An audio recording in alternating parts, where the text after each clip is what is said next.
Hi guys, what are we gonna do today? We're gonna do something a little different, maybe not a lot different. You know I like buntings and banners, and this is just a single little pennant. But you could do this as a big long piece, but I'm gonna really show you how to take one stamp and turn it into something 3D. Let's get started.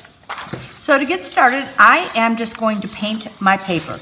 This is a brown craft type paper. It almost feels like paper bag. And I'm gonna paint two pieces in a pink and one piece in a light yellow. And it doesn't have to be perfect. I don't mind if it's a little different in different areas. And when you're making these, you could use any color you like, any type of stamp you would like. You could even watercolor or paint them more afterward to give it more highlight. So these first two that I'm painting, these pink ones, these are actually gonna be flowers. And I'm gonna need two. So here's the first one, and I'm gonna let this one dry. The yellow one is actually gonna be my background. And you could use any color for that also. And that's actually what I'm making the pennant out of, is the yellow. And if you want your pennant or whatever you're putting it on to be a little firmer than this, just you could use a board, you can use, anything you would like. I just wanted to use the same paper. Okay, we are just gonna let these dry. I am using my Chrysanthemum stamp, my IOD stamp, and I'm using this. It's the smaller of the two really large ones, but you could use any stamp you would like or anything that has a lot of layers in it. And I'm gonna use a brown ink on this. You could use, once again, any color you want. So you wanna be sure your paint is completely dry on this. Or you could just use colored paper and just stamp right onto it for whatever color you would like.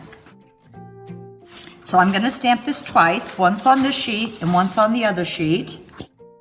I'm going to be using one for my background, which is my back piece I have, and then one is going to be cut apart, 3D effect that goes on top. I'm going to use this one for my background, and I found the easiest way to do this was to cut the outside edge of this first. So I'm going to cut out just along the outside edges. And what I'm doing is I'm cutting just on the edge of the outside of the brown. I want to see this brown line.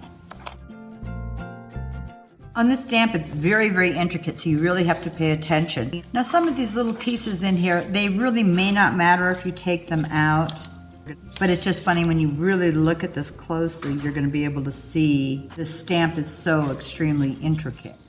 Okay, I'm gonna put this guy aside. I am gonna start cutting this out, the outside edge. So what I'm gonna do with just the top piece that I'm cutting out, I am going to add a little wax on this one. I would do it on the back one, but if you put wax on there, it's really hard to glue pieces on. And then we are just going to cut this out. And I'm cutting it out, the outside edge, like I did the first one, and then we'll cut each piece out individually afterward.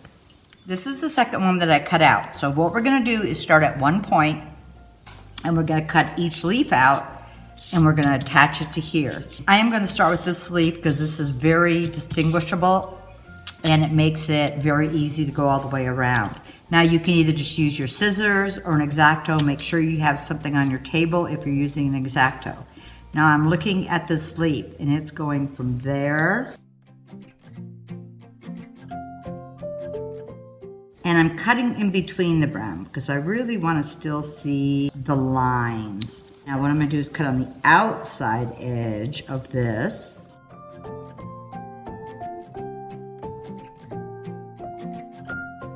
Okay, now I'm going to cut this one out too, and all I need to do is go like that.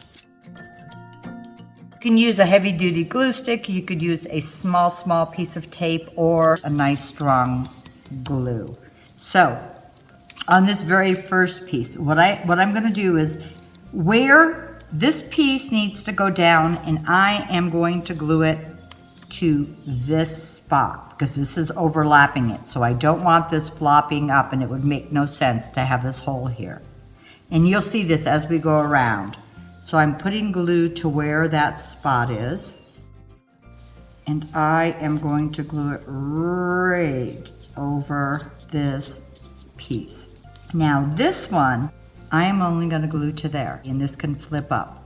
I just didn't want this big hole coming out of this one. So this one's going to stay up, and I'm only gluing just the end of it. And I really just want to line it up. I'm going to move on to this next piece. And these two are pretty separate, so it'll make it really, really easy. I'm working in a circle so you don't lose track of where you are, because you can see all of these little pieces could become very confusing because they all look so similar. So I know this and then this. So this one, I don't need to glue very far, and I can bring it up. So I'm just going to glue a little ways down. And same with the next one. I think as you start, you'll get a feel for what you're doing as you go. This is overlapping this piece. So this back piece, I'm going to probably glue to here.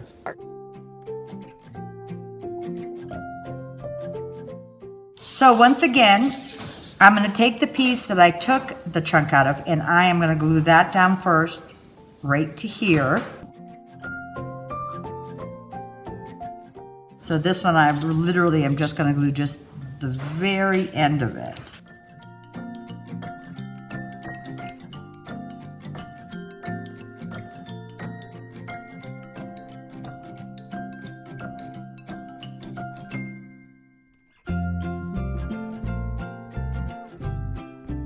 And you know, you may look at these flowers and see them coming apart a little bit differently.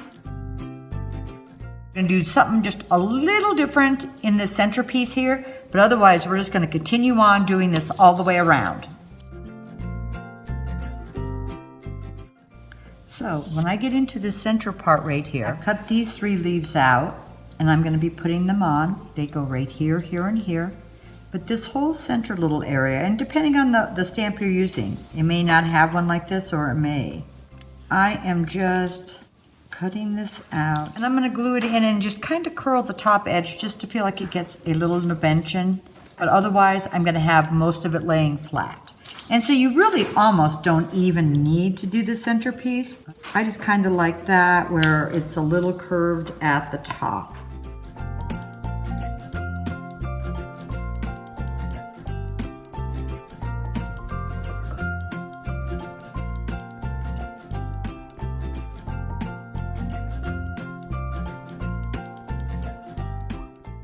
After I've got them all on, I'm just rolling them back. You can go forward or backwards.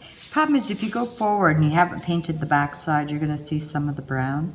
I'm bringing it up and then curling it under. And as you go, you're going to start seeing some of the fun dimension that's coming out of this. Also roll the back pieces if you want just a little bit more dimension, because when I glue this down, I'm only gluing the center. I'm going to make this into a bunting. So what I'm going to do is just figure out my center point right there.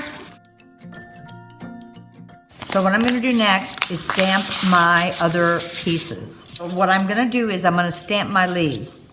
I kind of lined this up where I thought I would want it, and I'm going to put a big leaf right here so I know it's going about right here. With this also, you could use a green ink. I'm using a brown ink, but you could use any color that you want.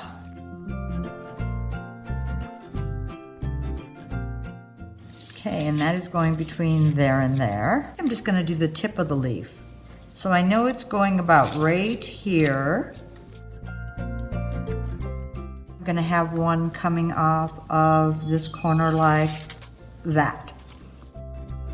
I think I'm going to even add a little crackle on this. I am going to ink my edges. And you could use your favorite way of distressing. And what I'm going to do next is glue my ribbon down. I'm going to use my Mod Podge glue, put it on this top edge here. And I just took my sari silk and ironed it out so it's really nice and wide. I'm going to glue that on there. Okay, so I'm going to lay this down where I think I want this so that I can see my leaves right there. I am just going to glue right here in the center.